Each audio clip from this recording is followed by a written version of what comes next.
Right. And I think that it came down to be very, very important, especially on those midweek games too. So if we had a guy who would throw on a Sunday, his pitch count was a little bit higher, his recovery wasn't looking as good whenever we would test him on Tuesday before game time.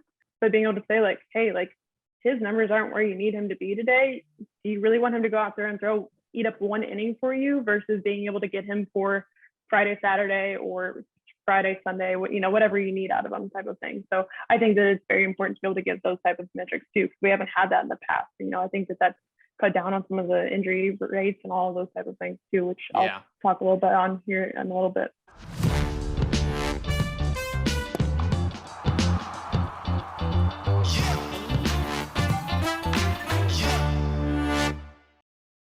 Hey, this is More Than Velocity. I'm Bart Pear, and today we've got a guest on that was here before. We actually talked with Kaylee Shores. She's an athletic trainer, was with Stephen F. Austin, and started using arm care prior to the baseball season, had some great insights into it, and we thought it would make a lot of sense to check back in and kind of see how things went and just get a take on how the whole season went using arm care and what else is going on from there. So Kaylee, glad to have you back. Thank you. Appreciate it. I am very excited to be back on here with y'all. Cool. Jordan's here with us today. Ryan's out for some personal reasons, but Jordan, why don't you start off? Yeah. So just, to kind of reintroduce, like Bart said, Kaylee's been on the podcast before, kind of went over some interesting stuff of how she was using it. And it sounds like she got even more in depth with a lot of things. And just like anything, the baseball season, unless you're playing the final game of the year, never really ends out the way that you want it to. I'm in the same boat going back and coaching team baseball right now. And we obviously didn't win the last game of the year. So I'm right there with you. It sucks, but it is what it is. There's always prep for next year. What are some of the things you're kind of looking forward to of the coming season? I know you guys had some good success stories and obviously saw some velo increases, but what are some of your takeaways? So looking into next year, this spring semester was a lot of just like tracking and like trying to make the numbers matter. Like, how can I make these things more relevant to coaching staff? I deliver them a report, how does it actually matter to him from a performance standpoint? And so that's what a lot of this season was. And actually, I think that we've done a really good job of establishing those things within our coaching staff. But I think next year, the thing that I'm looking forward to is we have a lot of new arms coming in and just a lot of arms in general. So this year we kind of had the issue that I think a lot of colleges are plagued with as they get into the spring semester. So you start off the fall, you have a pretty good pitching staff number wise. And then Christmas break happens and you lose 2 or 3 guys here for grades and you lose, it just happens that your pitching staff gets narrowed down and it's never the guys that you want to lose. That you end up losing. And so I think I'm just excited to be able to get some fresh arms in here and just kind of get to continue to, kind of perfect the craft that we're working on here and making the numbers matter even more and being able to use the fall. Because I think that was kind of the big thing that I realized this year is I didn't use this enough in the fall. But I think it was just kind of piling it, getting it off the ground, figuring out what do the numbers mean, how do they relate to certain different metrics and this, that, or the other. But I think being able to actually use in the fall and being able to see what the payout is in the spring is going to be the biggest thing for me going forward. And I think, me and my coach have had conversations about arm care all year long. And he's continues to buy into it. He even approached me in the last couple weeks of the season and he was like, hey, like next year I need to get our catchers on this. He was like, our catchers will be on this. And he's even talked about, there might be certain guys that whenever they come in, like new guys we're getting from transfers from JUCOs, or even freshmen that are coming in, that we realize that there might be some type of something wrong in their arm or, whatever type of screening that we do whenever they come in to be able to red flag those guys and be able to get them on the arm care programs too. So I think it's awesome that he's wanting to continue to grow it outside of just our pitching staff, being able to see where that kind of takes us. Yeah, for sure. And you made a good point of utilizing it even more in the fall, because that's when you're setting that foundation. That's when you're building those guys up. And when I was looking at everything, when I was coaching in college, I didn't have arm care. I didn't have that information. We didn't have those tools that were, at our budget available. We weren't the major university, so we didn't have just money raining from the skies. But I always tried to almost overdo the training. And a lot of times I'd end up fatiguing guys. But now, like you're saying, getting in there and hammering it out, really utilizing it, you're going to get that transfer from a JUCO. And the one thing that I always realized when I would get JUCO transfers is, number one, you're going to get a guy who's got a little more experience. He's not going to be as raw. but he also has a good chance of having a lot of miles. And a lot of times those miles are on some rocky road. So it's good to be able to understand where that guy's coming in and what are some ways, like if you have a guy who is exhibiting a couple of those things, because I want people to know that, SFA is probably a pretty good choice to try to look into going to if you want to have someone taking care of you. So what are some ways that you would utilize that with an incoming JUCO transfer? Man, where to begin on all that? So I think the biggest thing is, like we talk about, obviously just their initial intake. What do they look like on that first exam that they're doing? And that's going to create a whole story for us. But I think there's obviously going to be more within the cracks that you've got to be able to look into. And that's got to be able to come from clinical decision making and your clinical evaluation. So being able to find those things that the strength exams can't find. So a guy who has some type of an internal impingement or some type of impingement in general, or a slap tear that might just be that they've been able to compensate for. Because I think a lot of those slap tears you will be able to find the most in those guys who come in the fall and did not play summer ball. Because a lot of those guys with slap tears, they're able to just get stronger and stronger and stronger, and they're able to compensate for that. Just like, that's 90% of baseball players. Real quick, go through and explain impingement, because I know a lot of our listeners don't necessarily have that. And then I don't know if you want to get into the actual meaning of slap tear. I don't think we need to go there, but if you want to touch on impingement, because I know it's a word that's thrown out a lot, but not a lot of people fully get that. Right. So whenever we talk about like an internal impingement or even a posterior impingement, we're looking at someone who has been able to make compensations in their shoulders based on the demands that are being placed on it. So most of the times we'll see guys with that posterior impingement in their shoulder from the excessive amount of layback. But you'll see that it'll come true whenever you start to get to that internal rotation. So as soon as they go into that passive internal rotation, you'll just see there's kind of like a block. So that is a compensation that's made within the shoulder from soft tissue and just the capsule itself, and typically involves the labrum to some extent. In a slap tear, so it's a superior labral tear that extends from the anterior to posterior region. So a slap tear is what we call them, but it's a labrum tear. It's just a type of a labrum tear. So, you're going to find them in almost every single baseball or any overhead athlete. It's just the body's natural compensation for getting that type of external rotation. Yeah. Sorry to interrupt. I just know it's always a question. No, you're good. Because we always hear a slap tear and they think it's like some kind of blunt force trauma. Like, but my kid wasn't involved in a collision. It's like, well, that's not what a slap tear is. So I just wanted to touch on that real fast. Nope, that's good. I often forget that I'm not always talking to medical professionals, and it's not something that's always a common term that's known. So, but yeah, going back to those guys that we come in and have from the JUCO guys. So I think just having a good conversation and communication piece with them is probably the most important piece to lay down in the fall with those guys. A lot of times they're coming from a junior college where they probably have an athletic trainer, but they don't ever see that athletic trainer.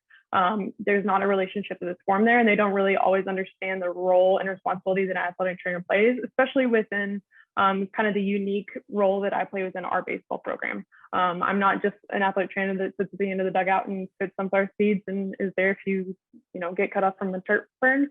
I'm kind of in the intricate role of playing in the day-to-day decision making and things along those lines. So I think that's really important to be able to establish that with those junior college kids.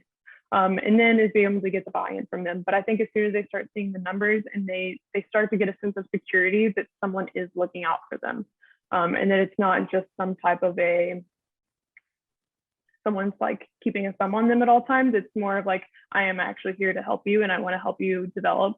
And being able, like, I think it'll be able to be helpful for them next year to be able to see, like, I can be able to help them with that data. Say, okay, this is guys that we had come in last year. This is what they look like. And this is their total increase in strength and, their performance metrics. So I think obviously it always helps to be able to get some data for those guys too.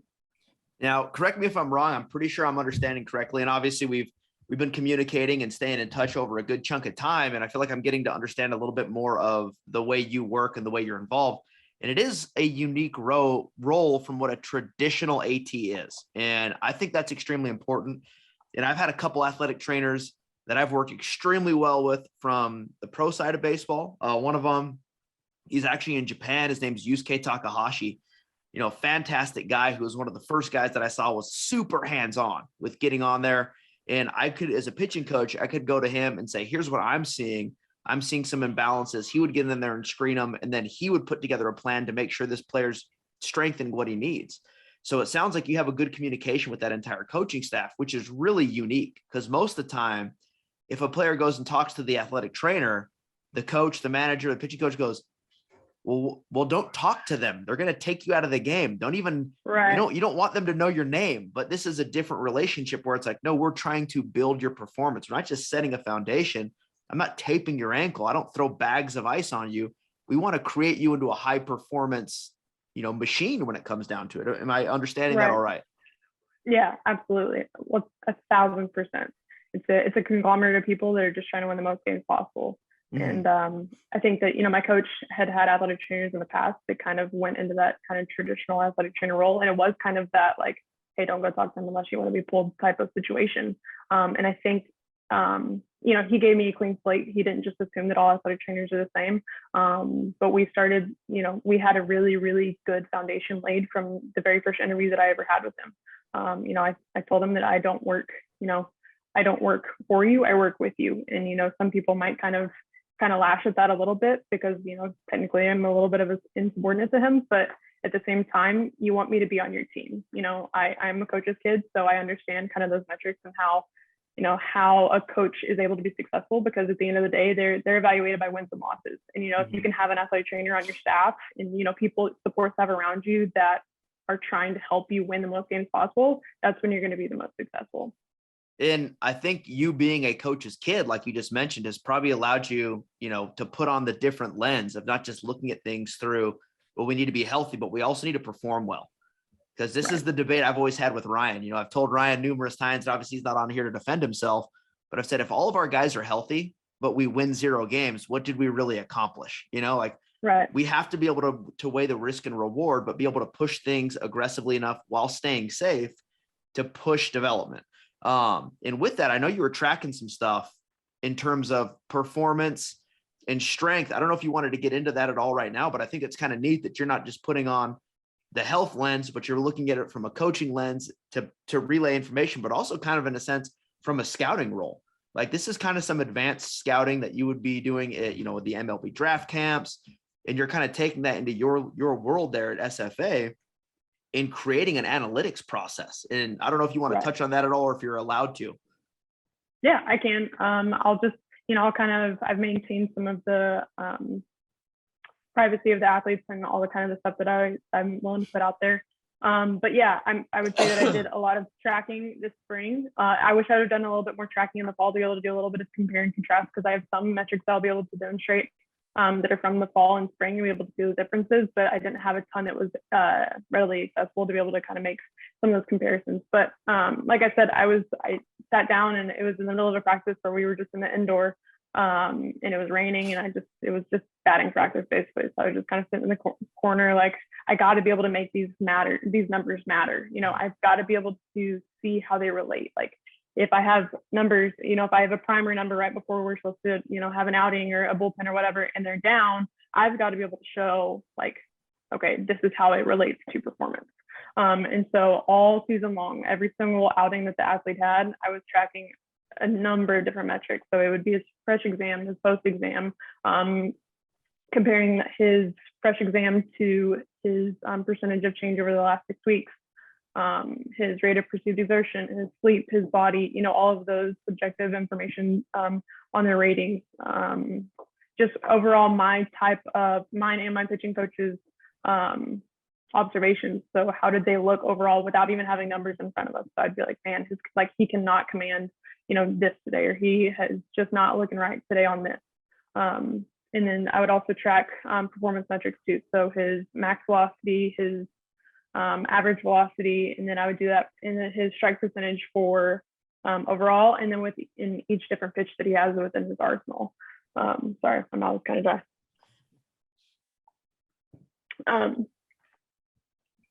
So if a guy has a slider and a changeup and a fastball, then I'm looking at every single one of those metrics. I'm looking at his average velocity for that certain pitch, and then his strike percentage on that too.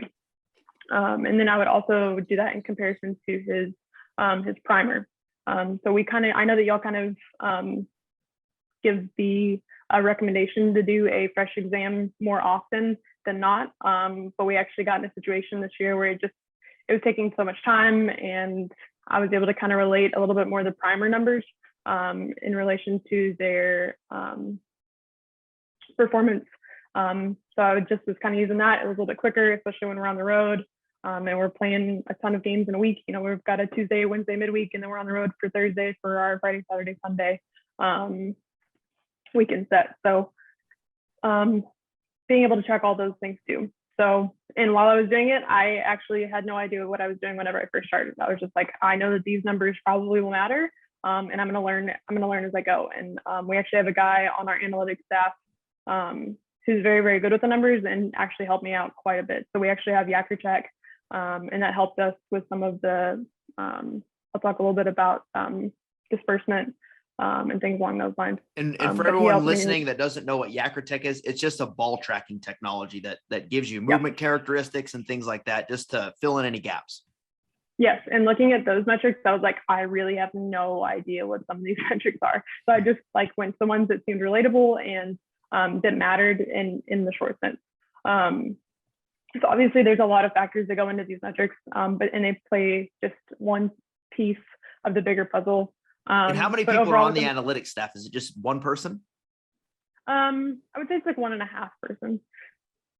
Okay. So, are you the half person, sure or because it sounds like there might be an extra one in there? So, well, so he's kind of working to be in an analytics position, but he doesn't run anything. He's just kind of there observing and learning. But he does help to give that some context as well. Most teams are going to have 15, maybe 20 guys running an analytics department. And they're going to have a lot of organizations have 2 guys at an affiliate designated for running those analytics, for running technologies. So for all this to be run by, as you say, 1.5 people, that's not an easy task. I mean, I had the job title of pitching analyst for, a good chunk of time. And I understand how much work goes into that. So I don't want people to glaze over going, yeah, well, of course, you put it into an Excel sheet or something. It's a lot more than that. No. I understand what you're saying. And I want people to understand how many man hours that actually takes. And then including bus rides, night games, double headers, rain delays, dealing with classes and everything that goes into it. And then now you're learning pitch tracking technologies as well. Right. I think I don't want to glaze over how unique of a role that is, because that's a very multifaceted year of learning that I wasn't even aware that you were doing. So that's pretty impressive. Right. And I'll give a shout out to the guy that runs our analytics too. He's actually a GA, and he was one of my athletes last year. So he's fresh out, and he's trying to learn it too, but he's a very, very intelligent young man. And I will give a lot of credit to him and what he's done for our program. Because we basically went from using no data, no technology to using a lot of technology and a lot of data. And it was kind of me and him just how do we navigate this? How do we make it matter? Working in terms with Baseball Cloud too, seeing what type of, whatever, but that's kind of a different track. But what's his name? It's a lot. His name's Jeremy Rodriguez. Okay, cool. Yeah, he's wildly intelligent. So when you started, you weren't sure what you were going to track, if it was going to be valuable. What were the insights? How quickly were you starting to see things that were valuable, or was it not till the end of the year, or when were you starting to use this data for decisions? So our first game was February 18th. And obviously none of the metrics mattered that weekend for me. And then the next weekend set that we had was February 27th. And that was, I had actually 2 athletes that day that had a primer that was within the warning range. So the y'all's program itself actually gave it a warning on their deceleration. And I was actually able to see within that outing itself, his command was down, his this was down, and his strike percentage was down. So that's when I really started to key in, and I was like, okay, this does matter, but I need to find out where it matters, and find out where that is actually at. So that's actually how quickly I was able to notice these things. But being able to find some of the longer term data, it took me all season. So, but I think it'll definitely be able to help me next year. And so when you were finding these things, who were you communicating them with? The player, the coaches? How was that working? I think obviously I was so overwhelmed by the data that I just kind of would like talk about it with our analytics guy every once in a while. I mean, he was incredibly overwhelmed himself. But I would kind of touch and go on it a little bit. But if it came to a game time decision and I realized that this guy's number was obviously within a warning or even a watch type of situation, I would always communicate that with the coach. And he was very receptive to that kind of feedback and making game time decisions out of the bullpen. Whether that be that we just let this guy come in for just a few pitches and then pull him out, or if we give that guy a total rest day, whatever it may be. But those type of decisions were received very well. Yeah. And real quick, I just want to emphasize that you're when you say you were overwhelmed by the data, it's not because it's difficult. It's because you're legitimately doing 12 people's jobs with 2 people. Yeah. So that's the overwhelming aspect, is I want people to understand how easy the data actually is, whether it's Yakkertech or, Rapsodo, Pitch Logic, whatever, TrackMan. It's not difficult to understand. Right. It's just you're legitimately wearing 38 hats. So I want to make sure people know that.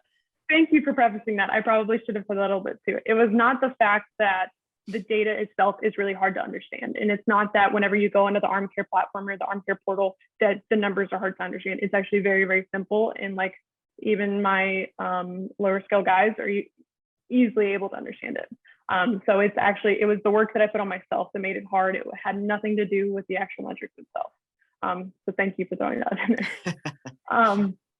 But yeah, I'll dive into the data just a little bit. Just as a whole within our pitching staff, our total strength increased by 28% this spring. In the fall, we had a lot of increase, but I think just the fact that we were able to have an increase of 28% as an average over our pitching staff is pretty remarkable. I mean, especially whenever you start to get into the season, it's really, really hard to be able to maintain that strength. And I think that's something that we did very, very well, and things that I will attribute to ArmCare itself. And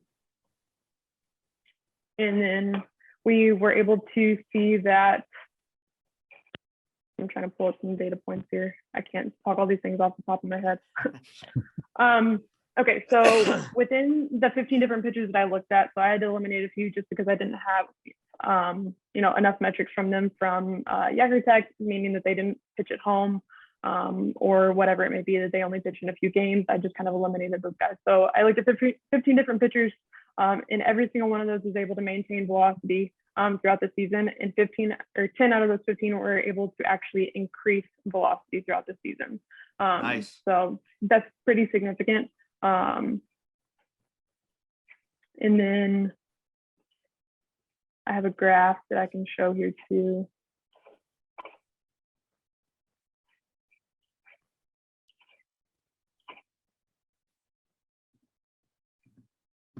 Okay, so I talk about being able to increase velocity. So I look at those are very significant gains. That's big. So I only had 4 guys' numbers from the fall that were easily accessible, like I said, to be able to look at their velocity. But I look here and I see, so the dark blue is all of their spring max velocity that they had in comparison to their fall max velocity in that darker gray. And then you go a step down, you're looking at their spring average velocity and compared to their fall average velocity. And the big thing I want to point out is everyone gets excited about, they're throwing harder on the max end, but they're all throwing harder on the average end as well. And that's what's really important, is you need to throw harder average, not just max. Correct. Yeah. So you look at this guy over here. So athlete number 3. So he had an average of 28% increase in strength throughout the spring. I mean, look at that average increase from his. That's like 8 miles an hour. Yeah. Yeah. That's pretty significant. I mean, every single one of them have a pretty good little jump. Even, athlete number 1 over here, who's a pretty well seasoned athlete. We just kind of capitalized where we could. Pretty significant strength gains that you're seeing there, though, in velocity. No, that's really impressive. Right. Were the players recognizing these gains? Did they realize it as well? I don't know if they realized the extent of it, but yes, they did definitely realize, like, oh, my velocity increased. But I don't know if they realized. If they're like a standard player, they all thought they threw 100 to begin with. So yeah, Yeah. I thought I threw Right. 100. Turns out I was like 48. So So next I kind of went in and looked at the guys' metrics who were flagged. So I talked about the primers and those who were flagged with a watcher warning. Usually I wouldn't let a guy throw if he had any type of warning, but if it was a watch and if it was something where it was just like kind of a one-off day, he may be a little fatigued. It might be one of those situations where we might just put him out there for just a couple batters, whatever that might be. It's not something where we're going to extend him. It's going to be a limitation type of thing. So I'll go and pull up that chart too.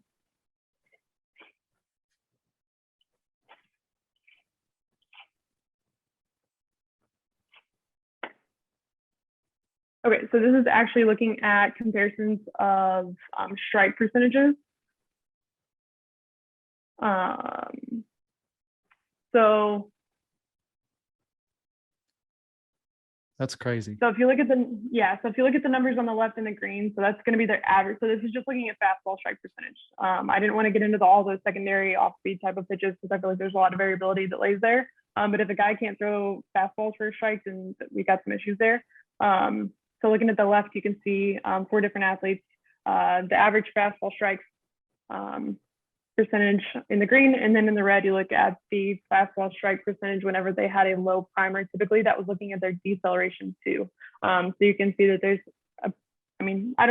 that's pretty significant. If you have a guy who's coming out of the pen and you're expecting him to be able to throw 66 plus strike percentage, and he comes in and he's not throwing that's going to be a little bit of a damper on what you got coming out of the bullpen. That's one of the big things too, is you're pointing out something that we've been trying to get across for a long time, that when people come in there and they have, an average strike percentage, let's just say it's 55%. We'll just throw a random number out, and they have a bad game or something like that. Everyone goes, oh, we need to change his mechanics. That's why he's not throwing. He's usually just fatigued, because that fatigue is going to, if it is mechanics, that's going to cause a movement compensation. That's going to cause some differences in what you're doing. And just making sure that athlete's trending in a positive strength throughout the year, you're going to maintain or increase strike percentages. And you're pulling data that shows some really cool stuff. And again, I can't hammer home enough how impressive what it is you're doing with this information is, considering that, in the pro level, a lot of teams, you're going to say, hey, I need to know, this, and this between those variables. And people go, well, that's going to take us about a month. We don't have a month to know this information. And you already have the foundation laid. And then you're going to be able to have that foundation with your returning players and going, well, I know that when they're here, this is typically what they do. So now you're going to be able to hand information to your coaches with better foresight. You're going to polish the crystal ball for them a little better and say, hey, look, traditionally, when this guy's in this range, this is what he does. Have a short leash today. Traditionally, when this guy's here, he performs pretty well. Let him struggle through the first 2 innings. Have a little longer leash today. You're going to be able to give information that's very, very needed at that level. Right. And I also had a guy who he had a warning on his watch on his acceleration 2 different times out of his 25 appearances that he had. And both times his fastball velocity average was 3 miles an hour difference than his average. So he usually was sitting in about 90. In those 2 game appearances, he was sitting about 87. So be able to see, he's not going to come out and be able to throw the type of velocity that he typically has. So. And then his strike percentage was actually lower than average on those days as well. So really staying in tune to those primer numbers was a key thing for us. And something that I found very, very useful to be able to use in those in-game decisions. And, there was a couple of times throughout the season where we would have a guy, we had a guy who would be struggling to find the strike zone, struggled with command, and we needed a guy who would be able to come out of the pin and minimize, be able to decrease some of the damage that's being done.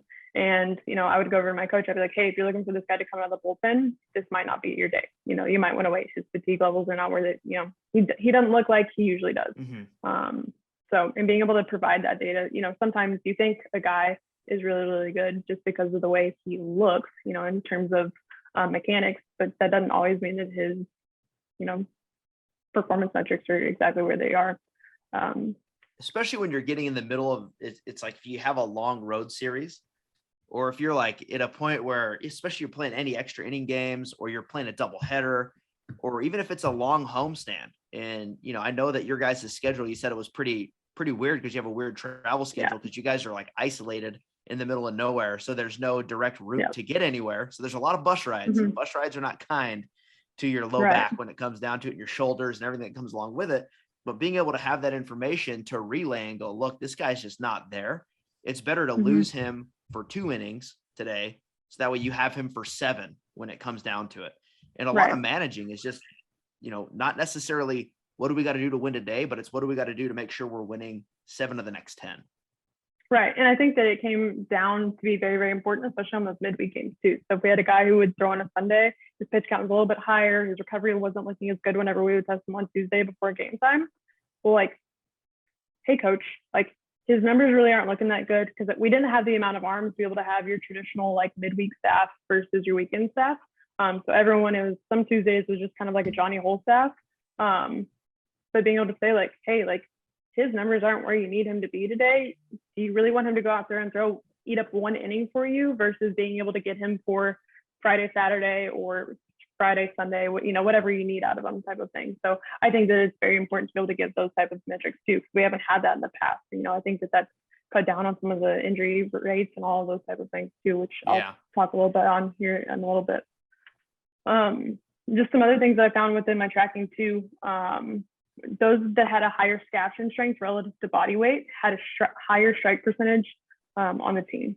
And I thought that that was very, very important, and something that I didn't realize until I was analyzing all the data is the importance of the scaption strength. And people, you can probably see I'm like grinning, like arrogantly, I guess you could say, is we have a lot of groups that are like, we just skipped the scaption test. And it's like, no, you have to do that. If there's one you're not going to skip, do not skip scaption. That one is so telling. So please tell me you have a graph to show scaption strength and something else. I don't, but I will talk on. about it on. I do have a little bit of a case study that Okay, good. Let's go into this. You want to talk about it now? Yes. Okay. So I had an athlete who had previous surgery his freshman year of high school. So he's now looking at his first year here. So this is 4 years prior. He had not pitched until his senior year of high school. So it's one of the things where they just kind of were like, hey, it's been a while since you've had surgery. You can pitch now. I don't think that there was a lot of great buildup into it. I don't know if there's a lot of great arm care, whatever it may be. So this is a kid who was absolutely like blew your socks off in the fall. Looked very good. His metrics were very good, or not very, like his performance metrics were very good. I'll show you what his strength graph kind of looks like here in a minute. But he had some ups and downs, and it was kind of perplexing to me because it was like he had a little bit of a harder time catching up with the rest of the team. But then we get into the spring, the very first week of the spring semester, and his numbers just aren't. I'll just go and pull up his thing.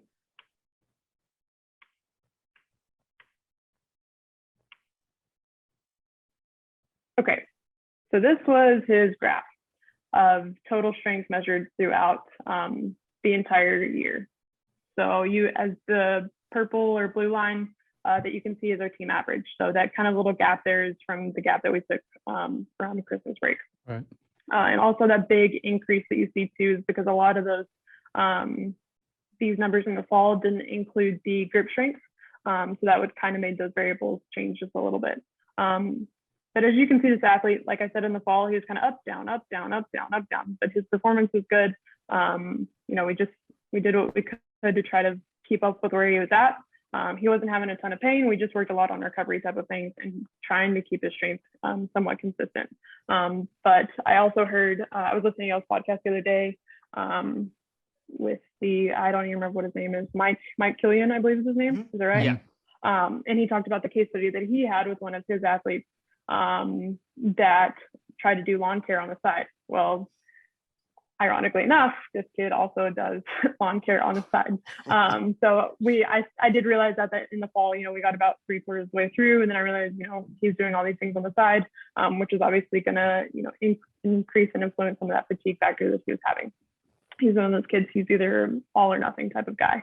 So then we get into the spring, and his numbers are just kind of all over the place. So we actually get into, he only had a couple of appearances, and that was only when we were on these kind of high highs. We would actually sit him down. I did honestly just about everything that I could to try to get him as far as we could into the year before me and the coach were basically, and the athlete were basically just like, we can't keep doing this. Like something clearly, as you can see in this graph, is not right. So almost being able to use it a little bit of a diagnostic, because then, once we got into spring, his performance metrics weren't where it's like they were in the fall either. So just some things from his arm care numbers itself. So his ER/IR ratio. So his average was outside the normative data that y'all provide, so that 0.85 to 1.05. He was far beyond that. I wouldn't say he was at like, his average was at like 0.69. And then I went ahead and I did all the data on the standard deviations of their ER/IR ratios.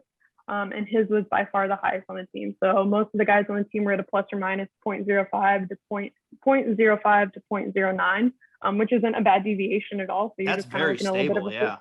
Yes. But you're looking at his was at a 0.15. So that's kind of a lot of variability within an ER/IR ratio. And then his caption strength was by far the lowest on the team. And it was comparable to an athlete on our team who did have a known flap tear that that he actually was able to pitch with. This was a pre-existing flap tear that he had. And in terms of his performance metrics, he had the lowest strike percentage on the team. He decreased command for the ball throughout the entire year, or throughout his, I'd say the entire year. He didn't have many outings. And if he did, it was just like one inning at a time. He was overall all over the place in terms of the day-to-day. Like you can see in these numbers, like some days he'd be really, really good. And then other days he'd be like, I can't even lift my arm up. And then his release disbursement. So this is a metric that's given to us by Yekutac. So this is, it's a measure of how closely concentrated a pitcher's release points are. So obviously the closer to zero you are, the more consistent your release of the ball is. And so just to give you some context, MLB's average release disbursement is 0.2. Our team average is 0.6 and his was a 1.5. And then to give context that if you go back to some of our previous podcasts, we talk about, tunneling of a pitch. That release point variability is kind of the basis of tunneling. That's the start of tunneling. Right. So he, like, all of the metrics show that like there was something that was off within this guy. And I think that being able to map his total strength, I wish I would have mapped his caption strength so you could have seen that too, because that was pretty, but being able to see that was pretty remarkable. I mean, this athlete did end up having to have surgery. And one thing, what you say, he had to have surgery, but you watch that trend line from when the spring started, even when he had his peaks, he's trending down. If you're taking the beginning to that last peak, everything's on a downward trend. And it's so important to maintain strength, not just from a health standpoint, as we saw needed a surgery, but you're mentioning the performance in terms of your strike percentage. And if you can throw strikes, the definition of a bad arm, you mentioned some guys have a slap tear who, a bad arm is one that can't throw strikes or can't go to post. That's what a bad arm is. And by maintaining the strength, you're obviously increasing strikes and you're increasing guys, from getting off the IL. So you're managing both those things. And I think that's pretty impressive, just the information it is you're able to pull. Right. And I mean, poor guy, I feel terrible for him, but I mean, he knew that something wasn't right within his shoulder. He just didn't want to believe it. But it was very nice to be able to see the numbers, be like, okay, I'm able to track these things. I'm watching the trend. I'm seeing that something's not right. Eventually when it got to where we had like 2 weeks where it was both down, it was like something's off. So, we had pumped the brakes on him. We had done no throwing. We had done, light throwing. We had done this. We had done that. Some days he was great. Some days he was bad. And he actually didn't even hurt it pitching. He was shagging for BP and tossing a ball and felt his rotator cuff go. So it was something that little. So I'm glad that we were holding him off from pitching. But things happen. So it's not to say that this, with arm care that you won't have any injuries, but you're able to track, you're able to see trends, you're able to get out in front of things. You're never going to have zero injuries. I mean, that's our goal. And I think right now with our entire user base, we have roughly 7,000, right, Bart? Somewhere in that range.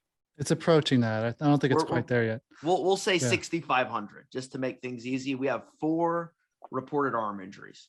So we are beating those numbers, and you guys are beating those numbers huge because Right. the numbers say 53% or 52% of people are going to have a season-ending injury at some point.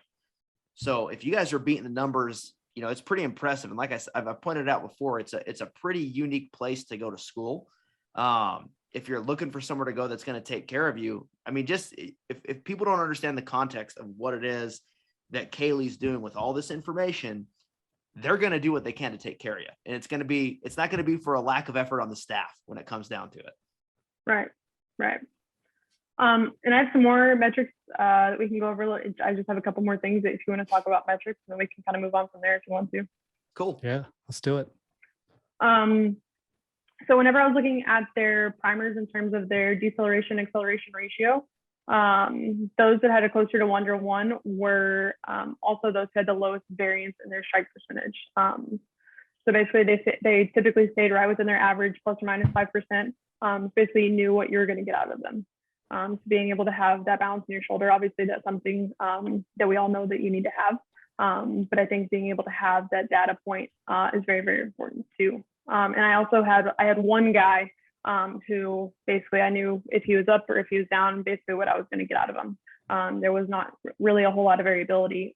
So when his deceleration acceleration ratio was above 0.85, his fastball strike percentage was over 75%. When his deceleration acceleration ratio was below 0.7, his fastball strike percentage was between 39 and 57%. So that's I'm taking notes because this is good stuff. I mean, that's pretty remarkable. I mean, and now Yeah. I was only able to find that in one of my guys, just because he had a ton of outings. He was a very consistent in who he is. His mechanics are very, very consistent. So I think that's, you know, being able to take some of those other factors out helped a little bit. I know this is probably a subjective question, but did your coaching staff notice that the guys with the higher strength were more consistent in their mechanics, or was there nothing really to glean there? I don't know if that was really paid attention to a ton. Okay. Just in terms of us looking at where were they at, like, because I gave him a report from the fresh exams and it would be like, okay, this guy's up or is he down? So I think it was kind of more of that short-term look rather than the long-term aspect. Yeah. And just another observation that I made, and I don't even have any numbers to go with this, and I wish I did, and I will find a way to make it happen, is when an athlete is starting to fatigue, their command will start to decrease far before their velocity will. Absolutely. Yeah. There's tons of research on that. One of the things when I was working for the NPA, we did a ton of stuff on that. And then Ryan actually has some research that I'm sure we'll be able to send over to you as well to kind of Great. back up that finding. But that is, you know, Ryan's got a ton of research on, like, his PhD was on, mechanics and fatigue. And what they found was obviously fatigue was more predictive of strike zone percent change as opposed to, you know, your biomechanics. So you're 100% dead on with that. And we'll make sure that Ryan sends you over some research that supports that. Right. I think just in the data that I've been collecting, it didn't pop. It wasn't something that was just like readily accessible there.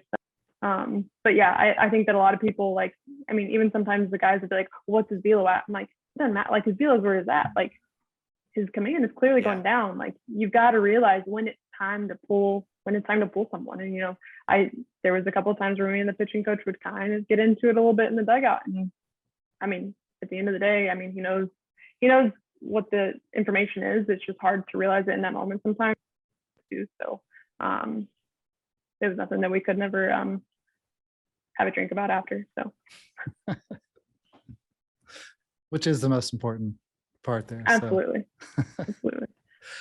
Well, yeah, that's what I've gathered from all the data tracking now. That's awesome. You said that the coach wants to incorporate catchers now. What was the thought process there?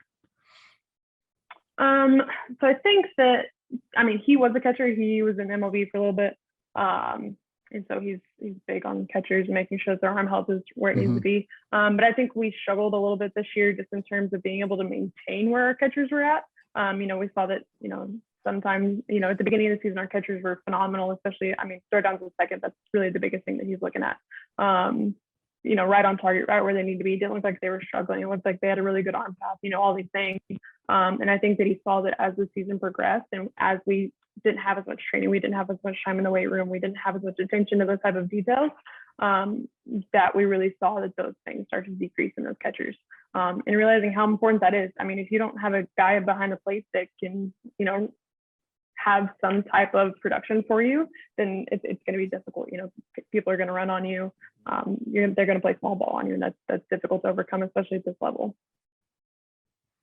Yeah, that's something that we've seen is the workload that catchers deal with. It's huge for them to be paying attention to their health as well. Yeah, because they're catching the game. So if the pitcher's throwing 100, so is the catcher.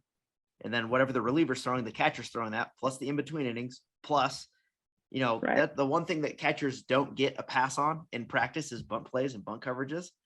So there's like the pitcher, hey, pitchers don't throw on these bunt coverages today.